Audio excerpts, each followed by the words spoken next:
कि यार ख्वाजा सराज मक्खी मारने के लिए 100 दफ़ा सोचता है, 100 दफ़ा सोचता है कि यार मक्खी को मारूं या ये मार के हम गुनाह लेंगे। जब हमारी आपस में लड़ाई होती है ना ख्वाजा सराज की, तो हम बाल पकड़ते हैं या ताड़ियां मारते हैं, तेरी ऐसी की तैसी, ये फलानी में हम ये करते हैं, या बाल पकड़ते हैं। यार कौन सा ख्वाजा सराज गया और उसको ब्लेड मार दिया। अस्तगफार में सोचने से हम हमारे ख्वाजा सराज में 85% पीटीआई को लाइक करते हैं। आपने वीडियो देखी है?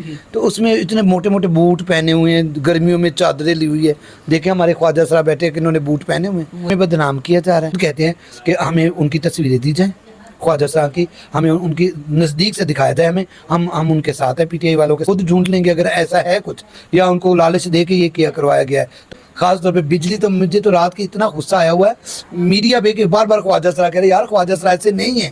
ख्वाजा सराज तो रोड पे निकलते हैं, ख्वाजा सराज को ए जूली, ए नगीना, ए फलानी, और हम तो फिर भी गुजर जाते हैं। बस उनको टारगेट किया गया है, लेकिन बदनाम हमें किया गया है।